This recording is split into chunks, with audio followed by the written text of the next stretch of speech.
Hey, what's going on, everyone? This is Dr. Ryan Balmes, sports physical therapist here with ENDVR Health, and this is the ENDVR Health Podcast. Thank you for listening, and thank you for watching if you're on YouTube or on Facebook video or on Instagram. Thank you so much for your attention, and let's get right to it. So, if you've noticed, this has been maybe about a week or two break from my last podcast episode, and I'm just going to be completely honest with everyone here. And I felt like I've had, but it's been a very busy, past few months, and I've done my best in terms of putting out content for you guys. And I know for even my close friends here in Atlanta that come up to me and say, like, I love your videos and all that. And I know they're telling the truth. It's just, I know I'm not putting out as much, so I'm doing my best to do that. Just recently, last weekend, I just finished my term as president for the Physical Therapy Association of Georgia. So for those of you that don't know, that is our professional organization, and so that the national APTA, American Physical Therapy Association, is broken up into state chapters, and I had the privilege of serving as president for the Georgia chapter for the past 2 years, and 3 years if you count the president-elect year. So it's taken up a lot of my time. But it was a joy to serve. But now that I am finished, I have a lot more bandwidth, and so I look forward to creating more content for ENDVR Health and really focusing more of my time to help ENDVR Health succeed. So that's really why there's sometimes breaks, or sometimes even long breaks, between some of my content, podcasts, videos, things like that. But it should get better. It will get better, and I look forward to really putting out more content to help you guys. So with that out the way, let's get to today's lineup of topics. I know it's been a while since I released some new content here, but thank you again for listening. But so today's lineup, I wanted to talk about a few things. First things first, I have decided to run the Peachtree Road Race, and I know that this year is a special road race year. This is the 50th anniversary of the running of the Peachtree Road Race, and for those of you that are outside of Atlanta, it is pretty much the city's I don't know how you say it, but it's just a special event that brings together all of Metro Atlanta, and it's a 10K race, and it is a hard race. When I first opened up ENDVR Health, I ran the race for the first time as well, and it was a hard race, and I didn't know what to expect. When meeting all the running clubs and speaking at other running stores, they told me it's a great time, but I didn't really know what to expect until I did the race, and here I am. I run pretty competitively for myself, and I really wanted to do my best, but sometimes it's a hard race, and I've been told that it's not really a race that you PR at. You may PR within the race, but not to necessarily get your own personal best for that 10K distance, just because the conditions can be so brutal. Now, the Peachtree Road Race is every year on the 4th of July, and this year it is on a Thursday. And we don't know, I've only been here in Atlanta now for about maybe, a few years now, and it seems like the weather can change. I know one year there was a rainy Peachtree Road Race. That was very interesting. And the other days, or most of the years, it's a very hot race. I've even argued that maybe should we run the race even earlier, because for those that may not be getting the best corral starts, by the time you're crossing that finish line, you are in the dead of the heat. You're in a noon time in Atlanta in the midst of summer, and it's a scary feeling, and it's a scary conditions for anyone that may not be ready or pushing themselves to the limit in conditions that would, that could really break down people. And I remember running, when I first ran the race, I passed by someone already being treated medically nearby the finish line, being treated just because overexertion and overexhaustion and overheating. And so it's a very real occurrence. And we'll talk a little bit later in the podcast in terms of how to prepare. But I'm excited to run the race. I just decided, I haven't been running lately this past year because I traveled so much, and I had a hard time finding kind of a regularity to go out to run for a variety of reasons. But recently I just got back into running lightly, knowing that I have been out for a while. I'm not pushing myself, just really trying to find my stride, literally and figuratively, trying to find my form, and just getting into the motions again. And every time I come back, I've learned that I just love it. It just makes my body feel good. It allows to clear my mind. For those of you that don't know me personally, I run without any music, no earplugs or earphones or anything like that.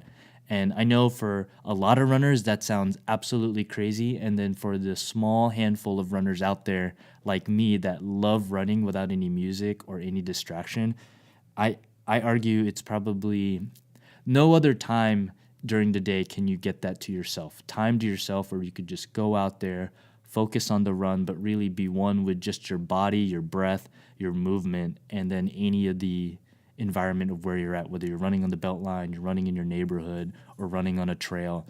It's a practice in mindfulness, and I've been researching a lot of that and that topic, but it's great. So I've decided, you know what, I'm going to go do it. I will run the Peachtree Road Race.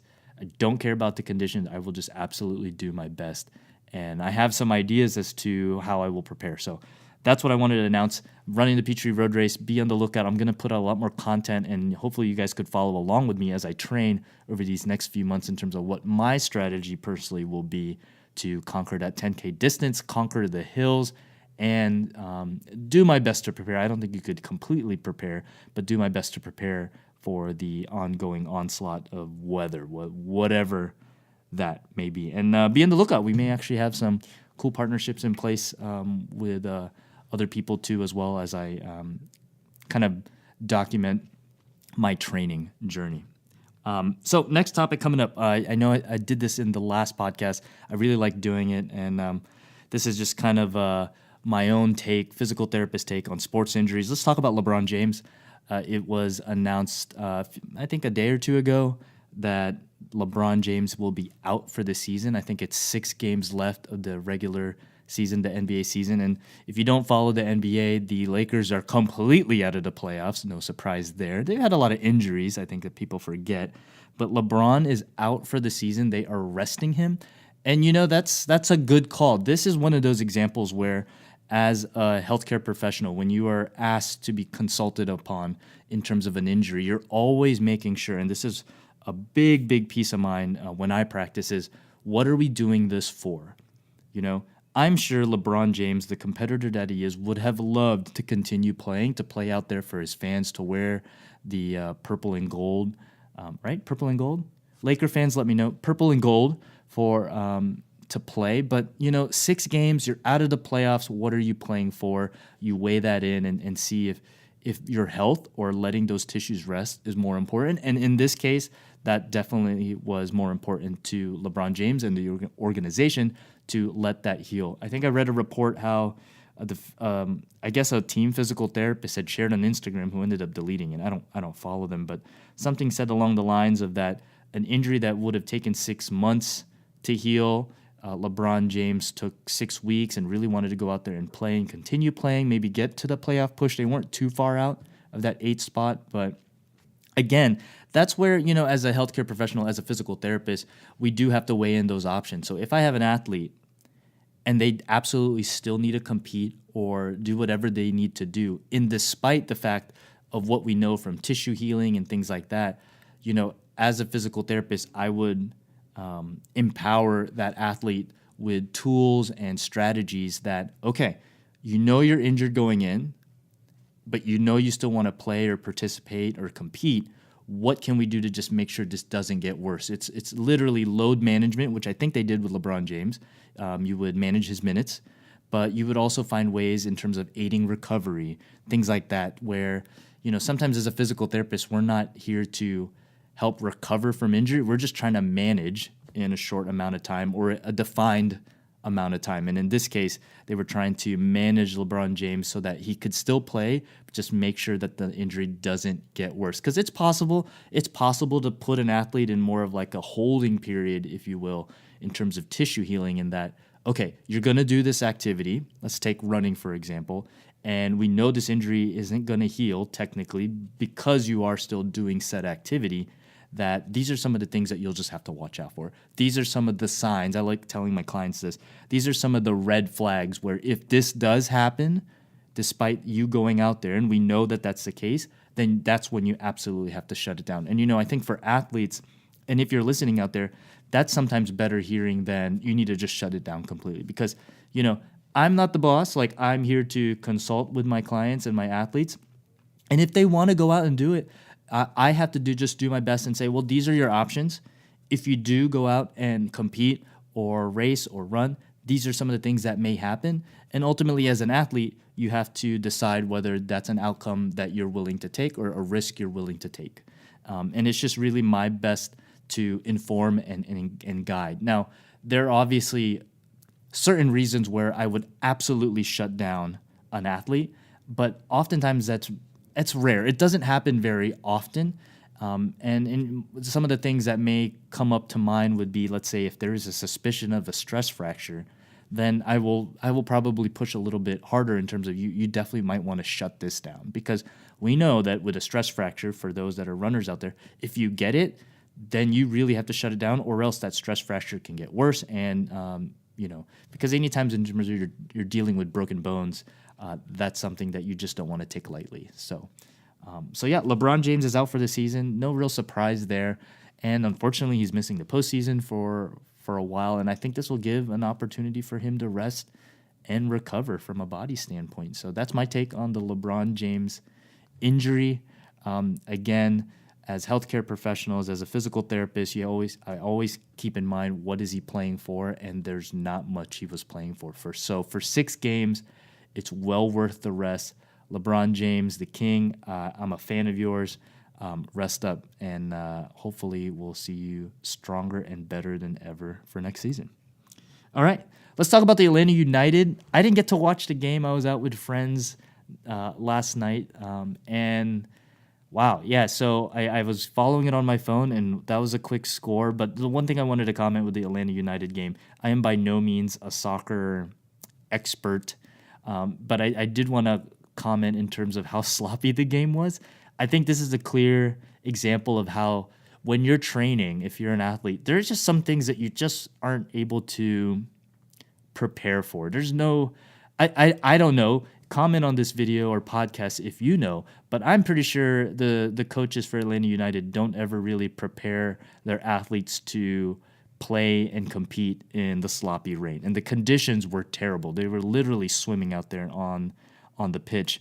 And so that's one of those things as athletes, is you just have to do your best, but then when the conditions get rough, you adjust and you do your best in the meantime. I know when conditions like that get really sloppy, the potential of either slipping, or maybe you're just going to have to be moving really slowly, your kit gets wet, your jersey gets wet. There's just all these things that as an athlete you adjust. It reminds me of when I in high school, when I was running cross country, training cross country, shout out to Winter Park High School, and it rained heavily for the first time. And I was just already caught in mid-run, and I just had to do what I had to do. And for those of you that aren't from Florida, rain there, when it gets really rainy, it's like thick rain. And I remember clearly as a teenager running through this rain that felt like a wall of water in front of my face.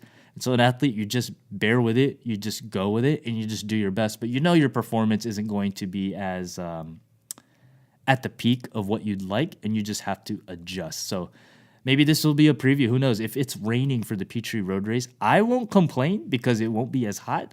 But if I'm running soaked, I'm running soaked, and I think I probably have that than the heat. So Atlanta United, we got our first L, first loss. But man, if you guys watch the highlights, it's actually pretty funny. When the match ends, all the players are just ready. They were just over it. They were like, forget this. I'm over this game. 2-0. Let's get out of here. Let's go home. And so, yeah, Atlanta United, sloppy game. I'm sure it was fun to watch, or maybe not fun to watch. Fun to watch if you were Columbus, but yeah, Atlanta United. Let's get on to the next one. So let's talk about honorable mention. I know a few of my clients have mentioned this to me. Hey, have you watched the Portland Trailblazer injury? I did not. And so what I figured I'd wanted to do here is watch it live with you guys here on the podcast and on the video. So I got this pulled up here, and I hear it is pretty gruesome. This is not, what's the word? It's not, I'm not weird, but this is just from a professional standpoint. I don't know if I enjoy watching these, but I watch these from a, what can I learn from a movement analysis perspective? So let's just pull this up here and just put the volume down a little bit. Let's check this out. And so if, for those of you that don't know, it was Joseph Nurkic. I'm sorry if I mispronounced your name. Gruesome injury versus the Nets happened a few days ago. Here we go. Oh, Oh, oh, oh, man. Wow. Wow. Wow. That's that's very unfortunate. Wow. When did this happen? Looks like late in the game. Second overtime. Wow. That's that's awful. I'm just gonna replay it one more time just to take a look. But what it looks like, he was going up for the rebound, maybe a tip for an offensive rebound, I believe. Offensive tip. He was coming down from the free throw line, coming to the hoop. Jump. Oh. I couldn't tell whether his left foot landed on someone's foot from the Brooklyn Nets, but it looks like immediately from the drop, the moment he landed, his leg, bro, and that's probably the most gruesome part for those that don't watch this very often, is when you see a leg that you expect should look like this, and then you see it bent the other way. And so, I have not read the injury report, but when I see this, I'm already thinking tibia, fibula. Those are the two long bones below your knee, and that looks broken, fractured. And you could see, and I pause it perfectly here, his foot is now to the left of his knee. So there's definitely a break there. And it looks pretty high. And surprisingly, I think, and because of this new trend of basketball players wearing tights, who knows? Who knows if maybe the bone broke skin, so that would be an open fracture. And then you're thinking of potential infections and things like that. And with a break like this, oftentimes we always think of bone. Surgeons always already thinking about your vascular structure, so your arteries and veins, and then your nerves. Another thing that they would have to consider. And so, yeah, really sorry to see this happen. And I know I have my heart to Portland fans. I'm a big Damian Lillard fan. I love his game, and not many people know about Portland. People probably are watching more about Portland because of this injury. Because it's on the West Coast. So for people like me on the East Coast, we don't really watch a lot of Portland games. But I love Damian Lillard's game. But this is very unfortunate. I'm sure this is their starting big man, and obviously out for the season. But I hope and pray that he will get better. With these professional athletes, they are in good hands. So we'll see. Maybe on the next podcast, we'll talk about what they did with him, talk about with his surgery, and likely rehab. But for something like this, you're definitely going to want to reduce the fracture from a surgical standpoint, and then make sure you're addressing all the vascular and nerve structures. And then in terms of rehab, you've seen other players like this suffer similar injuries. Maybe some nuanced differences, but you could see them. They bounce back pretty quickly. Bone heals surprisingly well when aligned and reduced properly, and it's just a matter of tissue healing and rehab time. But this is very unfortunate. This I also want to highlight. As you could see, one potential factor that may have played a part into this game, it's a double. I think it's a second overtime game. So if he was playing in high minutes, we're in the late part of the regular season, there's definitely that wear and tear load management aspect. And so for us mere mortals, the recreational athletes, keep this in mind when you're out there playing or competing. Always be mindful that your risk will increase a little bit if you're tired, you're playing, and you're still playing it at a competitive level. So, I used to play flag football. If you were playing flag football out there now, I'm 32, and you're still playing flag football, props to you. But if you're in like an overtime game for some reason and all that, just know that your risk for injury likely is going to be a little bit higher. I'm not saying you're absolutely going to get injured, but your neuromuscular response in terms of control and landing and things like that are just going to be a little bit different, and the fatigue is absolutely going to play a factor here. But other times, I know the what's that player from the Celtics where he injured his leg in a similar fashion, and it was literally the start of the game. So there's so many other factors, but I know that I like to think that fatigue will play a part of it. So as recreational athletes, let's keep that in mind. So yeah, wow, Wow, what an injury. Very unfortunate. Very unfortunate. All right, so let's go to the next topic. So let's talk about the top tips if you are planning to run the Peachtree Road Race. I will keep this short, but really one of the big things in terms of the Peachtree Road Race is you have to train for the worst. Okay, the weather is going to be hot, or it'll be rainy, or it may be a really nice cool day. Who knows? But I would say to prepare and train for the worst, and especially if you are running this for the first time. I don't mean to scare you, but the hills are really hard. And if you live here in Metro Atlanta, you have plenty of hills to choose from. And so if we're preparing, quote unquote, for the worst, absolutely start adding in your training some hill training. Pick the closest hill next near your house or in your neighborhood, and really get the feel of running those hills and really getting used to kind of the burn that you'll feel through the legs going uphill. You'll go downhill through this race a little bit too, but we all know downhill's the easier part. You have to manage yourself and managing your load and managing how you're falling forward, if you will, with the downhill. But with the hills uphill, really challenge yourself to add that as you train. Find shorter hills, find longer hills with a more broader slope. Those are the things that you're going to want to add into your training program to see and prepare for this Peachtree Road Race, because from what I best remember, it's downhill for the first part, but as you get through that middle part, there's some really long uphill battles with this Peachtree Road Race. So absolutely add that to your training and prepare for the worst. The other thing is, as if you have started training or you've been training for a while, or maybe you're using this as a buildup for a later race in the year, don't burn yourself out with the training. The summer is going to come up on us pretty quickly. The heat's coming up. You're going to have to manage and prepare and plan accordingly in terms of with your race. But like I mentioned, when you're training for the worst, start considering maybe running a little bit in more the hotter temperatures of the day. Maybe not all the time, but just as a sprinkle to see how does your body respond, how is your running affected as the temperatures get a little bit higher. But absolutely be careful. You're going to want to make sure you keep your hydration up and drink water frequently throughout the day. Atlanta, for those of you guys that don't know, Atlanta could get pretty hot, humid, and you're definitely going to, like I said, prepare for the worst. So think about that. Get that into consideration.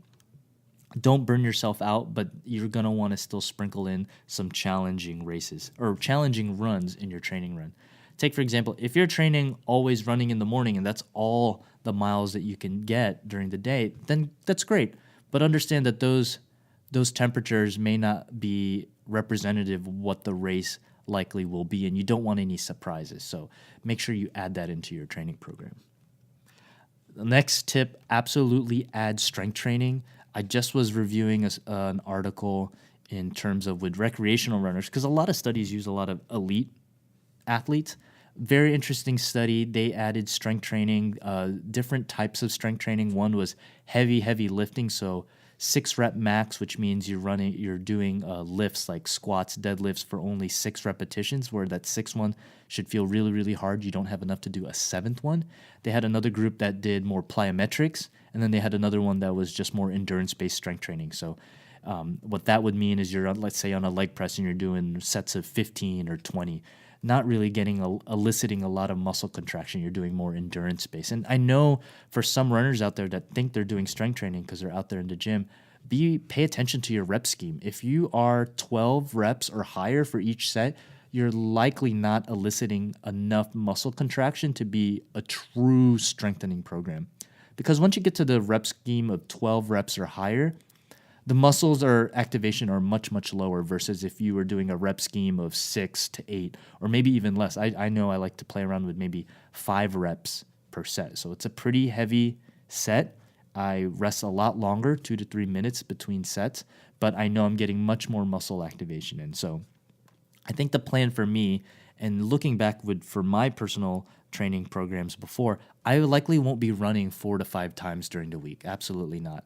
I'm going to add strength training to the mix. I'm likely going to be training 3 times of running, and even it match and mirrors what happened in that study. So 3 days a week of running, and then doing 2 days of heavy strength training. So for me, I will add in deadlifts to get the posterior chain, glutes, hamstrings, add squats in there to get more quadricep activation, calf raises, and then really total body in terms of abdominal work, latissimus dorsi. So really adding that strength training program, and then making sure I focus in on the recovery standpoint. So for those of you that followed Endeavor Health in the past, when I was training for the LA Marathon, about a month before the race, I experienced a really sharp anterior knee pain, so pain in the front of my knee. And all it was, really looking back, was I think I didn't manage my load management in terms of a volume mileage per week, and I didn't really utilize better recovery, sleep, healthy diet, things like that. So my tendon got really inflamed, like acute tendonitis, and it was really painful. And it was hard for me to recover. And with only 4 to 5 weeks before that LA Marathon race, just like I talked about earlier in the podcast, it was a lot more of a management standpoint. What can I do to still train, but not make this injury get worse? And sure enough, in the LA Marathon race, the knee pain came on about halfway through. So it was good because it didn't happen immediately. And I knew it was going to happen, and I just had to adjust. So for this time, just like I talked about earlier, I'm not going to, quote unquote, burn myself out. 3 days a week of running, 2 days a week of heavy weightlifting, but then really double down in terms of being mindful of my recovery process. So getting enough sleep, getting a better healthy diet, getting enough protein to help the muscles recover and fuel, and drinking plenty of water. So that's going to be the big key. I know a lot of runners out there focus so much on getting my mileage, and that's fine. Do that if you have a training program, if you have a coach, if you're in the training groups for the Peachtree, absolutely do that. But make sure you're reaching out for the resources to see what can you do for recovery, sleep, hydration, better diet, stress management at work. Those are the things that are really going to help you be successful at this race.